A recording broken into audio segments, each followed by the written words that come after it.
I also started where a lot of people are starting. And what did I do? I put myself in a high density environment. I started to volunteer at events. So I put myself in Silicon Valley, and then I began volunteering for groups. And I would carry water, I would take out garbage. Nothing was too low for me. When you are volunteering, a lot of folks who volunteer do the absolute bare minimum because they are not getting paid. This is not going to get you noticed, but it sets a very low bar so that if you volunteer at these events and someone's dropping the ball or there's something happening that needs fixing and you just proactively do it. And then I got invited to join in on meetings that were planning future events. And I eventually got to the point where I was recruiting speakers and able to set the agenda for an entire main event. You have to play the long game. That is one approach, just as an example for how to build your network, which snowballs over time. Don't hump every VIP's leg within 10 minutes of meeting them. Play it cool, very professional, always on time. Predict what they're going to need or problems they'll run into beforehand and address them before they even think of them, and be easy to deal with. And people like that, high performers, notice these things. They will make note of it. Need motivation? Watch the Top 10 with Believe Nation. Hey, it's Evan Carmichael, and I make these videos because I need it. I need it for me because I don't wake up every day and say, yes, let's go conquer the world. No, I wake up and I need that external motivation to match my internal motivation. When I see somebody who's doing amazing things, it makes me just want to play a bigger game. And so I hope that today's video makes you want to play a bigger game too, because your message matters, and let's get it out to the world. So today, let's learn from one of the best, Tim Ferriss, and my take on his top 10 rules of success. Enjoy. Rule number 2 is define your fears. On the fear side, fear setting first, I guess, made its public appearance, for me at least, in the 4-Hour Workweek. And I've continued to do it probably once a quarter, sometimes more frequently, depending on what neuroses has gripped me at the time. And it's very straightforward. So in the same way that you would goal set and make things specific, measurable, achievable, smart, right? Have time bound, et cetera. You're applying a lot of these same criteria to your fears, and therefore the name is fear setting, because the fears really exert the most paralysis and produce the most anxiety when they are nebulous. Yeah. When they are unclear, when you're just in a room of psycho-emotional smoke. And there are some easy ways to clear that out. Naming your fear allows you to defang it in some interesting ways. And this is directly borrowed from it's a slightly user-friendlier version or more concrete version of something called premeditatio malorum, which is an exercise from Stoicism. Seneca the Younger has written extensively about this, but the power of negative visualization. In other words, the benefits of imagining the worst case scenario. And some people might say, and I run into this sometimes, they're like, well, you're just going to manifest the worst thing if you're constantly focused on that. It's not to constantly focus on it. The only way you can avoid constantly focusing on it, I think, is by kind of trapping it on paper in a way that lets you see how manageable most of your fears are. Rule number 3 is learn to sell. When did you know you were doing something versus just experiencing it? Graduate, move to California, Northern California, to be part of the tech pinball machine for serendipity. I actually think that was a very important decision, just geographically choosing where to be and then what to do being really secondary. Worked in data storage, selling storage area networks, had a desk and a fire exit, definitely not up to code. I remember it was really packed to the brim. Learned a lot about selling. I think everyone should have a service job, work in a restaurant or something like that, and have to sell for a period of time. You learn so much about human interaction. And I learned how to reach out to CTOs and CEOs and so on, how to reach them, playing the long game, not trying to sell a 7-figure system in one phone call. Yep. All of these things translated to many things later. I couldn't have seen that coming, but they did. Then I started this sports nutrition company. Long story. A lot of people here probably know some of the bare bones aspects of it from the 4-Hour Workweek. That experience was simultaneous with a professor of mine, Ed Shao, who taught high-tech entrepreneurship at Princeton, which had a huge impact on me, inviting me back to guest lecture twice a year. And that went from 2003 to 2013 or so. Those notes later became the outline for the 4-Hour Workweek.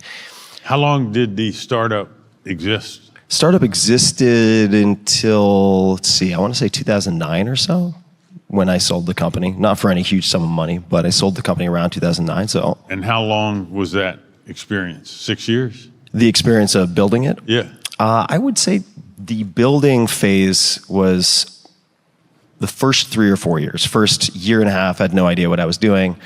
I'd say the subsequent year and a half to 2 years was building out distribution, and then I became very bored with the entire thing and was looking for a graceful exit, which turns out, selling a company, even if it's for a very small sum of money, is one way to do something new. Did you raise money or? I bootstrapped the whole thing. So it was credit cards, savings, trying to play buying remnant advertising against incoming revenue, getting prepayment from distributors. You will be the exclusive distributor featured in this print ad if you pre-purchase X amount, which would then give me the money to pay for the ad in the first place that I'd negotiated 80% off of because it was last minute, things of this type. So all of those games were what drove a lot of the growth, figured out that playbook, and then the focus really became trying to figure out what the hell I wanted to do when I grew up. I mean, I'm still doing that, I guess.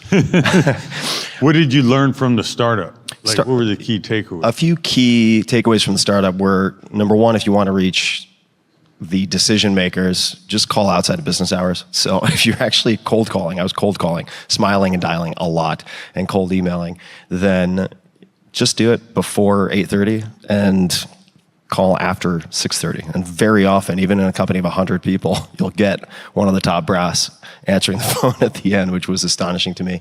Next, I would say, if you're going to talk to technical people, and I was not technical, but if you're going to talk to, say, VPs of engineering and CTOs, do your homework.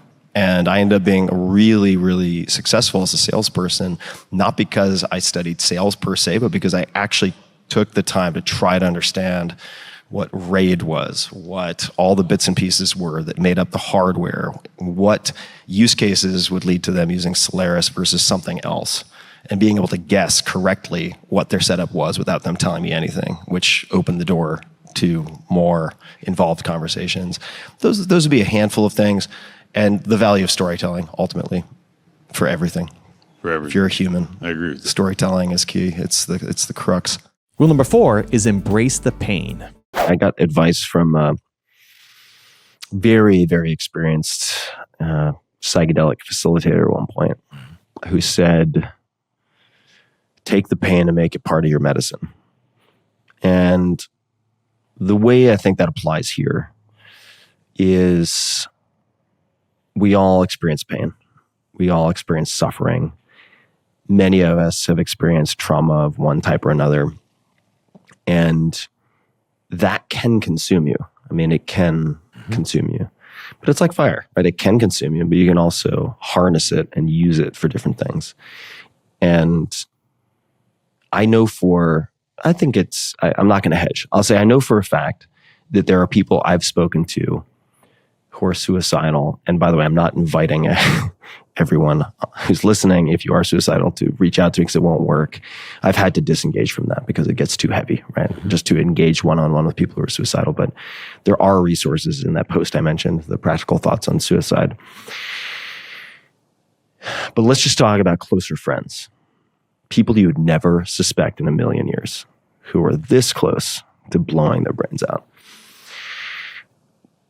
People folks would recognize in some cases. The fact that I was also there once is why they listen to me. Because unfortunately, I'm a subject matter expert, man. I have credibility. And that actually is very redeeming. It provides some meaning to the suffering that I experienced. It's like, okay, here I am. For whatever host of reasons, I am put in this place and time with this person. And they don't trust the input of these other people they're talking to because those people don't know what it's like. But I can look at this person in the eye and be like, oh, I know. And that's just a different thing. So you can find a way to transmute that pain into something meaningful, into a gift that hopefully you can share in some way. Not necessarily with the whole wide world, just one person. That's a big deal. One person's a big deal. There's a lot out there that is intended for mass consumption that gets in front of millions of people. Doesn't really impact a single person very much. So even if you don't have a podcast, you don't have books, if you have the ability to sit down with one person and really make an impact, that's actually more meaningful than most of the crap that gets put out there.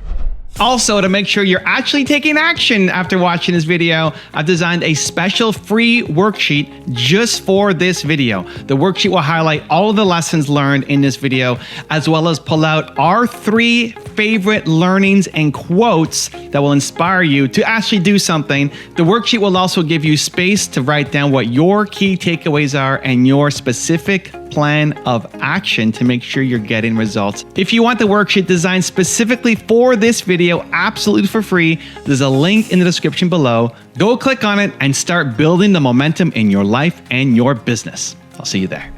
Rule number 5 is ask yourself good questions. I really enjoyed your ebook of the 17 questions to ask yourself.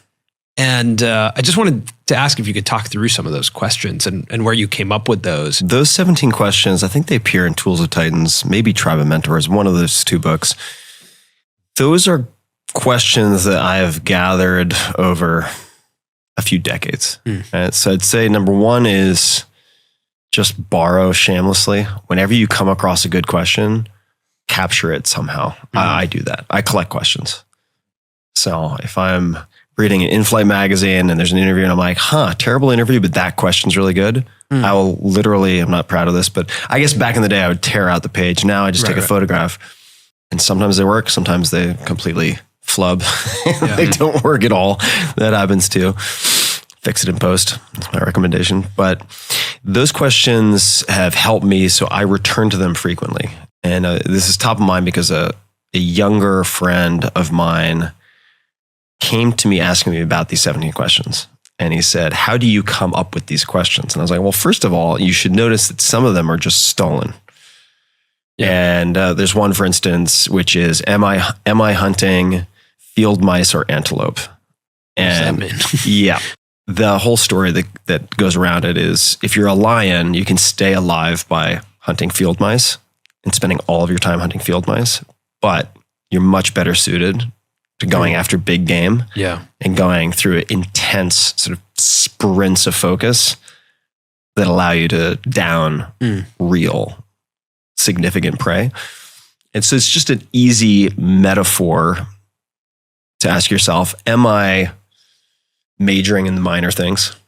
Right. Am I really focused on the 1 or 2 things that could change everything, the 1 or 2 things that can make everything else easier or irrelevant? Or am I just scattered and doing every tiny task that grabs my attention because I don't have a forcing function?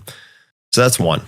Then there are others which are older for me, like, what if I did the opposite for 48 hours with respect to business process? Right. So if I'm checking email 10 times a day, what if I checked it no times a day for 48 hours? What else could I focus on? If I currently, and these aren't exactly opposites, but people will get the idea, to do something dramatically different from what you were currently doing. So if you really curtail, let's just say, the ability that your team has or an assistant to make decisions that are above a certain dollar threshold. Right? Let's just say you let them make decisions, but anything above $100 you want to have your say on, or $1,000 for whatever. I'd be like, what happens if you just completely rewrite that for something significantly higher? I'm not saying you should do this. This is a hypothetical. Right? Like, if you make it $10,000 for a week and you're like, all right, I'm going to keep an eye on it so it doesn't run out of control. Like, what actually happens? Chances are that whatever downside risk you had thought was a prohibitive risk that has led to this policy that actually is very draining for you personally and it makes you a bottleneck could be removed. There's very, very frequently. And once you stress test it by doing the opposite for say 48 hours or a week, whatever the time frame might be, you can remove it. Let's see. There are a whole lot of questions. Those are the ones that come to mind for me right now, I think, because they're relevant to decisions that I'm making probably in the next handful of months. Rule number 6 is choose the right people. Are there takeaways you had from specific investments that became part of your mental model? Well, I think the most consistent lesson for me, and I'm not recommending anyone try to replicate this, but the timing was also really good in that period of time. But choosing people that you really like to work with, because a lot of these startups are going to take, if they turn out well, longer than the average marriage. So you really want to make sure these people pass the beer test. Like, are you going to want to go out and have a beer with this person? Right. And that doesn't always apply. And I think really good founders are often pretty cantankerous. But I stuck to that. And for instance, I was thinking about some of the decisions in this area, and it's true for so many others. I could say, well, becoming an advisor to Uber was a really good decision, but that's not really the right story. The right story is working with Garrett on StumbleUpon was the right decision, which didn't pay off, but we got to know each other, and that led directly to Uber. So rather than looking at the decisions that are most well known for, say, successful people, even to this day, when I'm interviewing people, I look for the antecedents. Like, okay, well, let's look at what happened before that, without which those great decisions that are on the cover of magazines never would have happened. Rule number 7 is create a story. How would you evaluate whether or not a luxury mug business is worth pursuing? So I think that, and I have this predisposition too, it's very tempting to try to figure it out, right? To sit down with pen and paper, look at a few databases and decide, is this worth doing? Is it not worth doing? That can be very time consuming. It can also be misleading. Maybe you have, or actually certainly you'll have partial information. The question I would reflect back to you is, how could you test in the real world whether or not this is worth pursuing? Right? So if you pick a budget that you're willing to lose, $5,000, $10,000, how could you use that to test the waters to see if people are willing to buy whatever you have to sell? And so what does that mean, luxury mug business, right? If you're selling mugs for $500 to $1,000 per mug, I don't know what changes in order to make it a luxury mug business. Does that mean $5,000 per mug? Okay, fine. 10,000, whatever the number is. There are people out there who will buy such mugs. Another question I would just add to this is, what story do these luxury mug buyers get to tell their friends? If you look at the contemporary art world, you will see, I'm not saying this is the same, but I think there are overlaps. The story matters a lot, right? You can't just tape a banana to a wall at Art Basel with duct tape and have no story. There needs to be a story. And there are many documentaries that you could consider watching. The Price of Everything is a documentary about contemporary art, and I found it very, very engaging. Rule number 8 is get strategic. Choosing a game you can play for the long term. It's so simple, but if you are doing something that is even slightly depleting over time, that is going to compound in a way that's very problematic. And for some people, educating, performing on camera is very energy additive, right? I think Joe Rogan's exceptional at it, right? He's a comedian. He's used to being on camera. He's very, very good at it. I don't think that is my strongest suit, right? If I were looking at like the decathlon of content creation, that would not be my strongest event. Yeah. And I get too self-conscious. I think about my shiny head. I think about this, that, and the other thing, for like borrowing your floss. Cause I'm like, I think I have some shit stuck in my tooth. And I just have enough neuroses without having to think about that stuff. Yeah. And what I have realized is long form audio I can do for a long time, because intrinsically I find the conversations rewarding. It's a very selfish show for me. Yeah. I am just chasing my personal interests.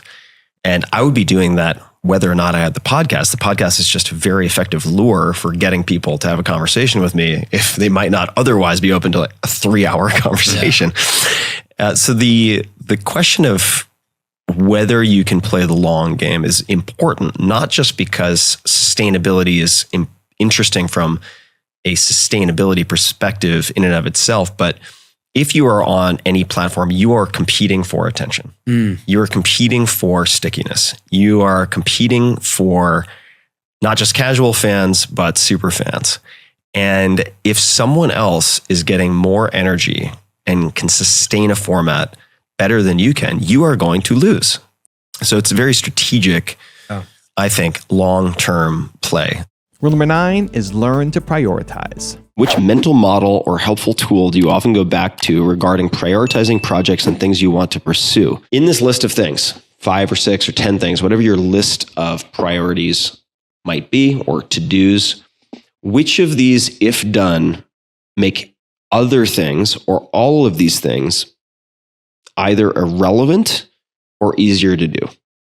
And so look at this list of 10 things. Which of these, if done, make other items on this list, hopefully many or all of them, easier to do or irrelevant? And that is my sorting function. That's it. Now, on top of that, let's just say that doesn't yield the clarity I'm hoping for. I could look at that list again and ask myself, which of these, if done or brought to the next milestone, would leave me feeling proudest at the end of the day? I know people who do this with workouts. I know CrossFit champions who do this with certain types of workouts. So just asking yourself, which of these, if done or pushed to the next milestone, would leave me feeling proudest at the end of the day? That's another one. And a third would be if you're trying to choose between, say, major projects. So you've got this branching tree and you have 3 different professional options. Let's just say different projects, different endeavors, joint ventures, whatever. Creative projects. I'll ask myself, which of these, even if it fails, can be the greatest success? And that's a success in terms of new skills, new relationships or deepened relationships, and also just energy. Which of these will give me the most energy? Will I be most energized by? So I'll repeat that. 3 options, having trouble choosing between them. Let's just say they're creative projects. Which of these can be a success for me, even if it fails? Let's say the launch doesn't work, people don't want to buy it, whatever it is. In terms of new skills or resurrecting old skills, in the case of me choosing my new absurd art project, right, is resurrecting old skills. And so resurrecting old skills or developing new skills, developing new relationships or deepening current relationships, and then providing life energy, energizing you. That is how I've decided to spend so much time over the last, say, 6 to 12 months on this harebrained thing that'll come out in the next few months.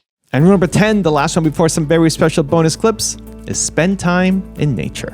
What sorts of meditative practices do you have? Because I realize this can be done. Walking, writing is its own form of meditation. What sorts of formal practices do you still engage in now? Yeah, I do 10 to 20 minutes in the morning. So I am not currently doing the TM twice daily, 20 minutes. I think that would be better for me, probably. Do you set a clock and I'll set a clock, which would be more of the concentration practice of, say, a TM where you're repeating a mantra. Honestly, it could be any, in my opinion, some TM purists will balk at this, but it could be really any nonsense syllable. It could be a word, although I think something without any attached meaning is probably more beneficial for a host of reasons. So it could be a concentration practice with 20 minutes of sitting.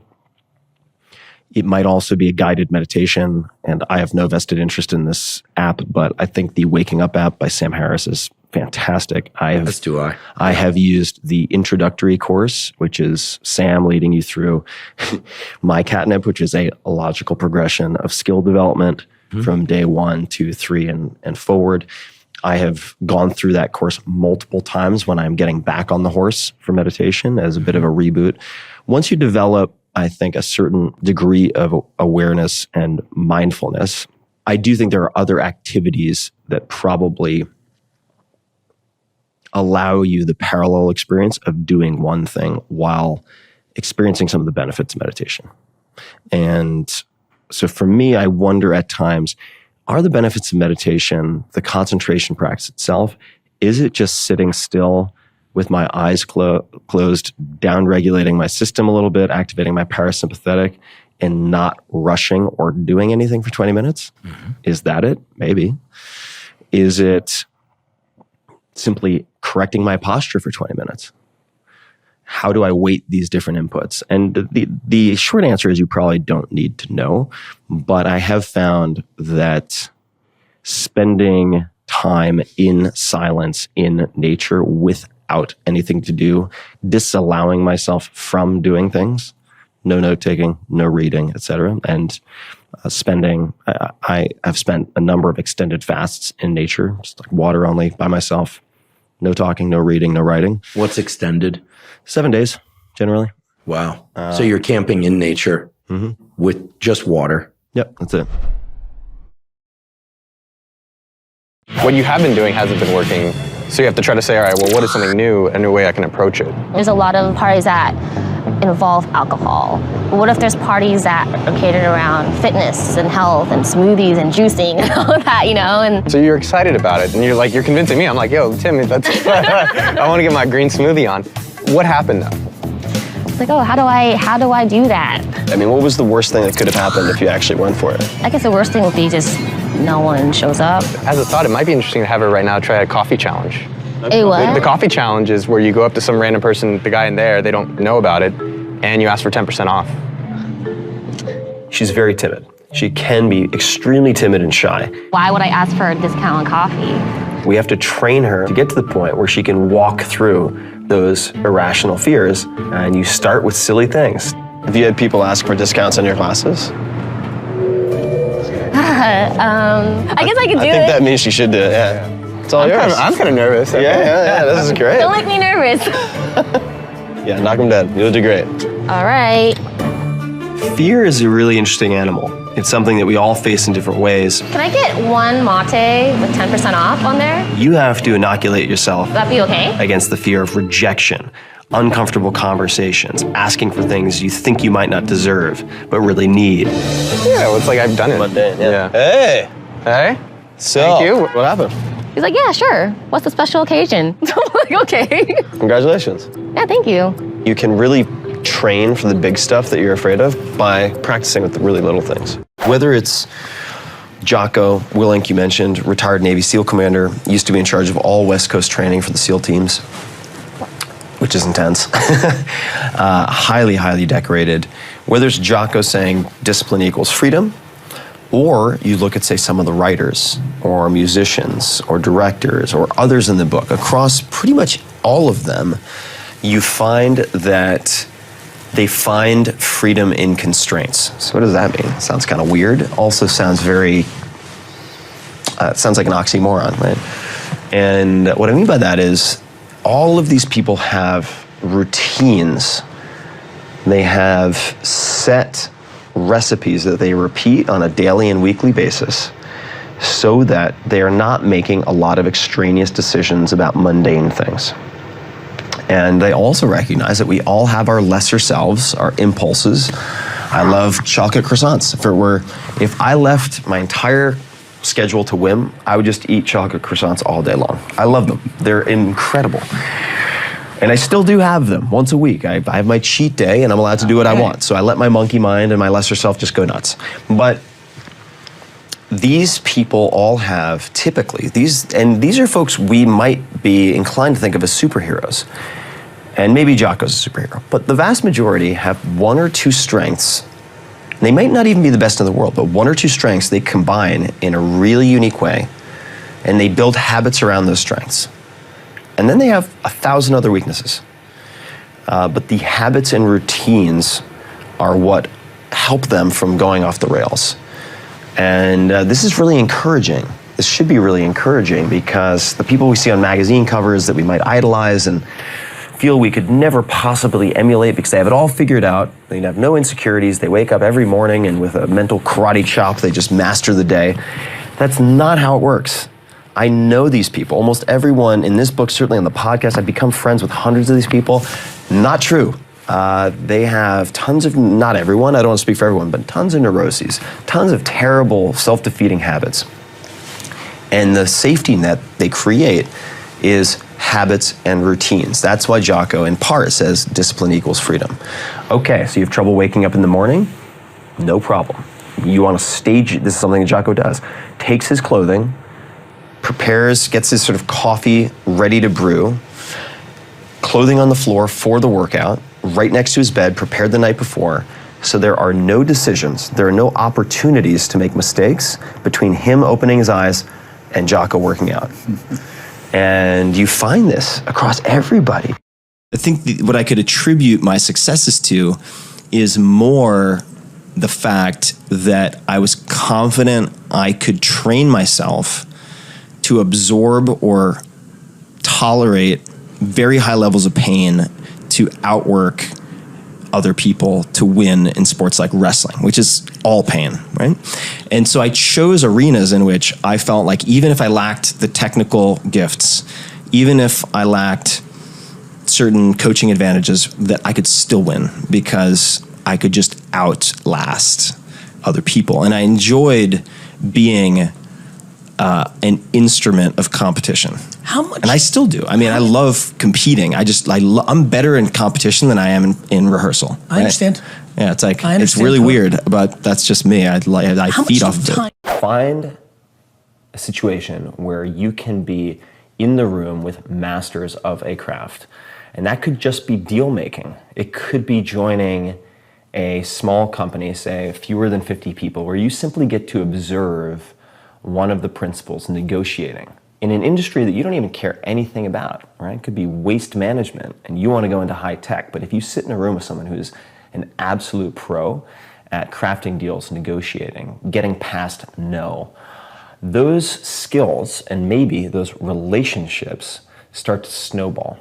All right, and this is what Scott Adams, the creator of Dilbert, would call systems thinking. So instead of being wedded to the outcome of a given job, you are accumulating skills and relationships that transcend that job, okay? And if you choose your environments well, because as I've said before, and as people like Drew, the CEO of Dropbox, who's a friend, have said, you're the average of the 5 people you associate with most, right? So if you take just a few years, have the patience, a few years to really develop core competencies that allow you to craft your own reality and life, negotiation, deal making, getting past no, etc., learning how to pitch, how to get someone's attention in 30 seconds so that you can then create the desire and ultimately ask for some type of action.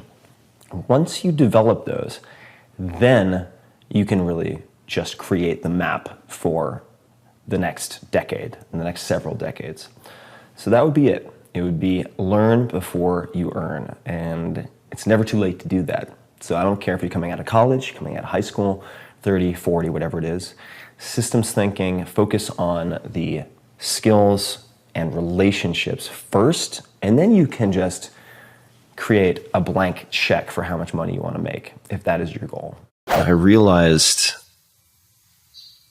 I'd say 2 years ago, but especially in the last 6 months, very recent, that, and this is the part that would make my Tim of 5 years ago just cringe, like vomit a little in his own mouth, which is, I'm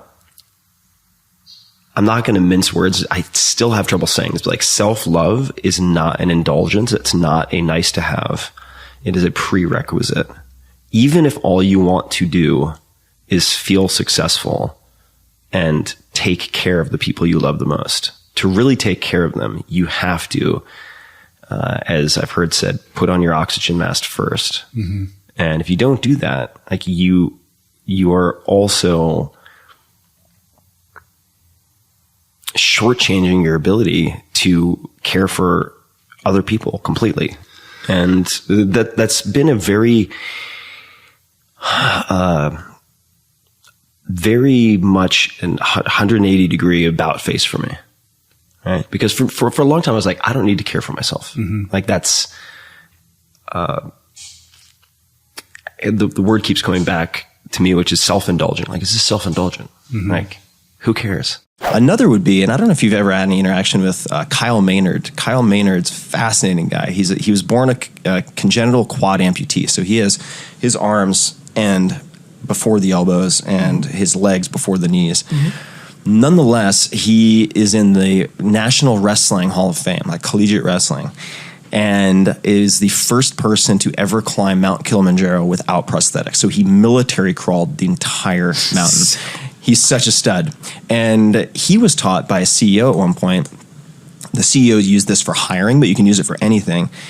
This particular CEO, very successful, would have his current employees rank prospective employees from 1 to 10.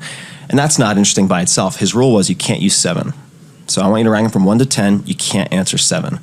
And what ends up being so beautiful about that and leveraged is that 7 is a safe number. It's kind of like the non-offensive Switzerland of answers. It's not committal.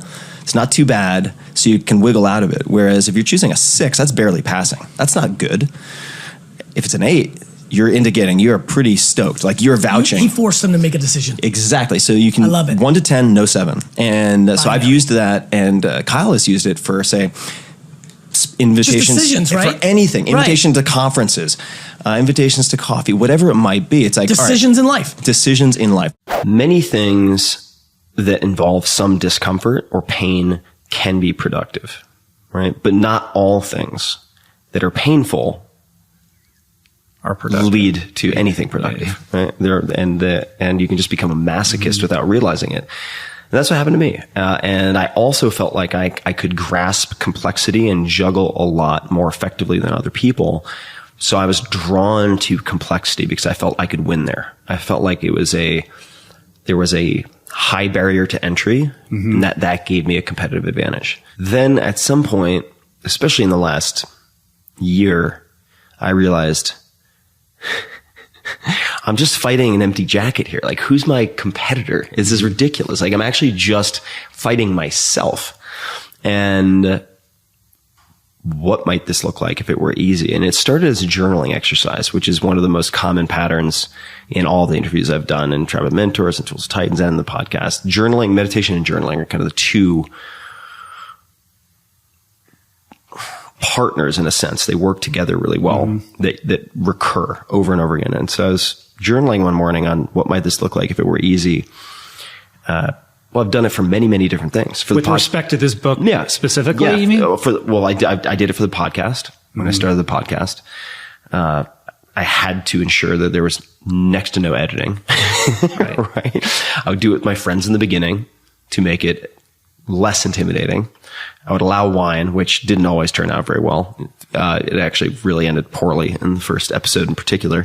But if that's what you needed to do, that's what I needed to do just to like get the lawnmower started. I needed to grease the skids and make it as easy as possible. And you can always complicate it later, but if you start with the complex, the likelihood of quitting or abandoning it very quickly is high.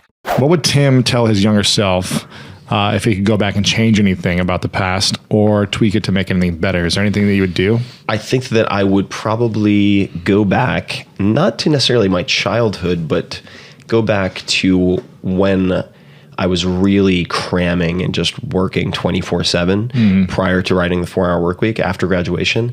And I would mandate that I spend 30 minutes a day, like outside barefoot on the grass, just during that time. Yes. Just get outside barefoot, be grounded, get out of rubber soles, spend a little bit of time outside every day. I think I don't think that would have sacrificed anything, and it would have improved my mental well-being and I think just general quality of life. Wow. Would you still be taking phone calls on the grass? It doesn't matter. Just at least on the grass. Just get on the grass. Doesn't matter. I could have been still taking be phone working calls. or whatever. Or like, I mean, these days, for instance, in San Francisco, I'll batch.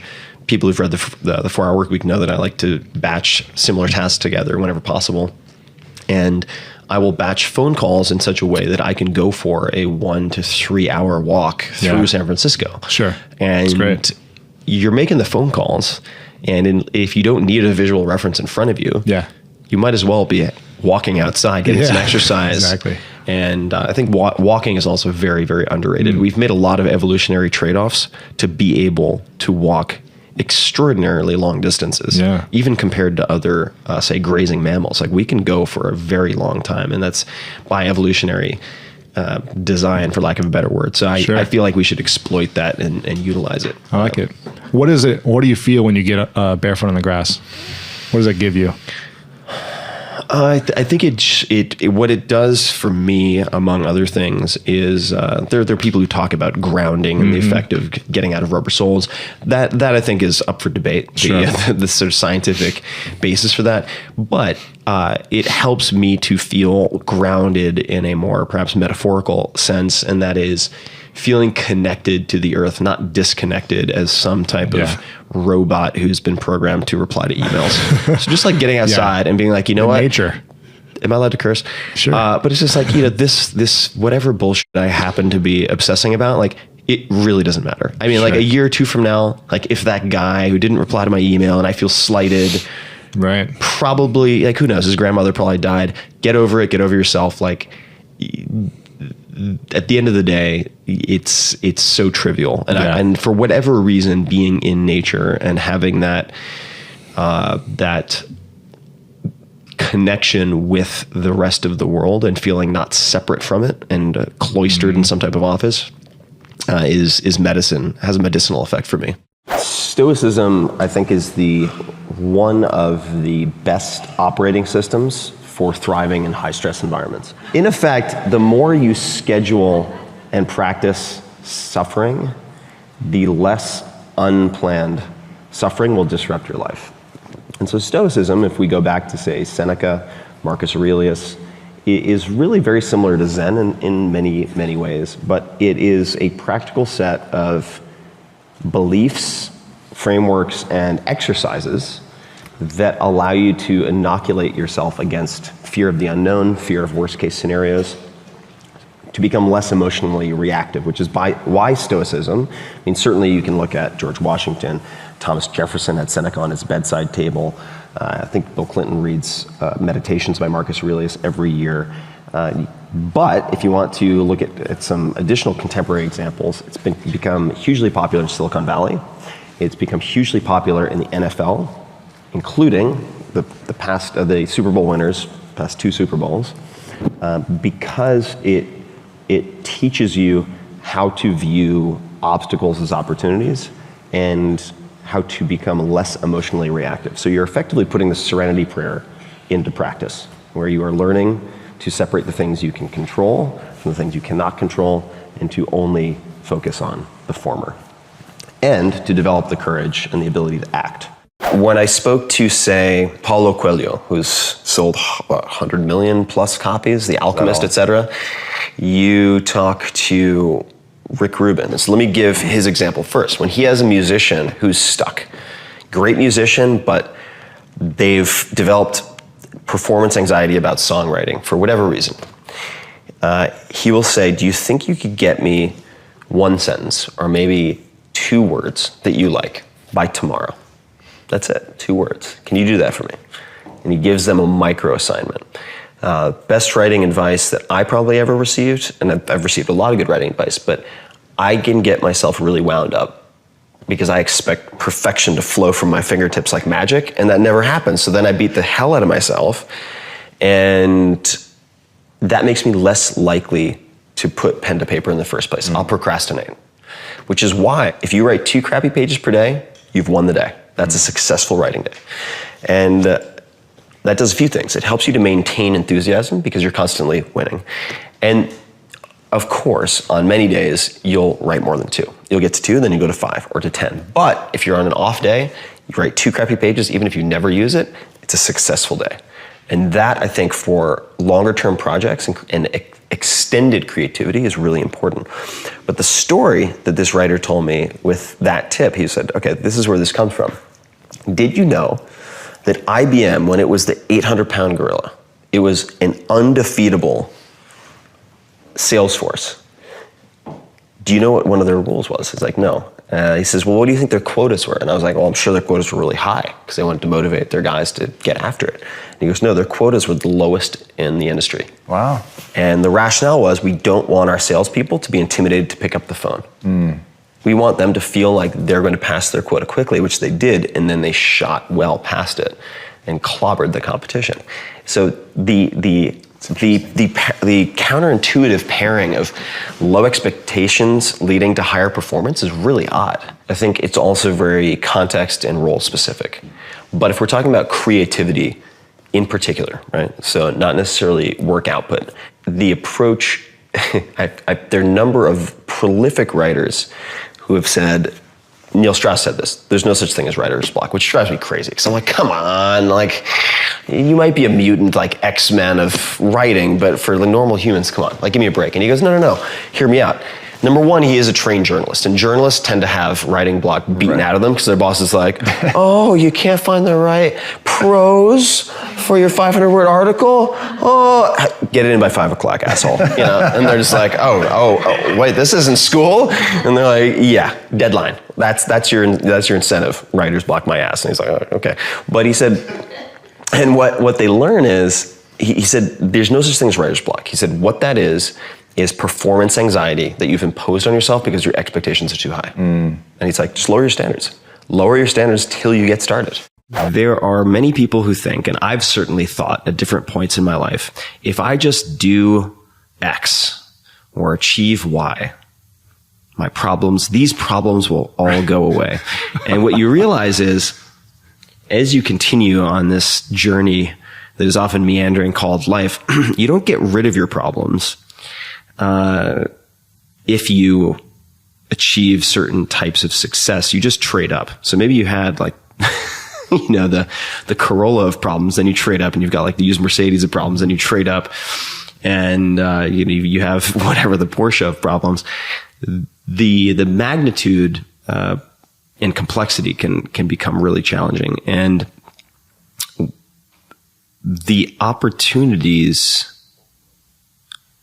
become themselves problems, in the sense that, and many people listening might say, "Oh, come on, give me a break! Like, this is such a a 1%er woe is me story," but it's not, and I'll tell you why. Because thank you very much. Mm-hmm.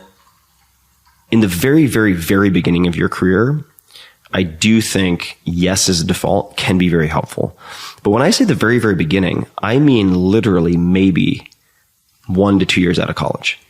If you go to college, you don't have to go to college, but let's just, from my personal experience, once you have even a vague glimmer of a notion of what you're really good at versus what you're bad at, and once you have a semi-decent group of friends and colleagues and coworkers, the birthday parties, the going out for drinks, the conferences that may or may not piss away 3-4 days of your life, these start to appear, and they are the siren song. Mm-hmm. In my experience, when I've encountered stagnation in my life or felt overwhelmed, for the most part, sometimes it's due to catastrophe and huge problems, but very often it's because I've overcommitted to the kind of sort of cool stuff, and then my calendar is so crowded. As Derek Sivers, who's one of my favorite entrepreneurs, would say, also just an incredible sort of philosopher king of programming and a just eccentric guy in the best way possible. He would say that if it's not a hell yes, it's a no. To achieve the really big good things, you are going to have to let a lot of small, recoverable bad things happen.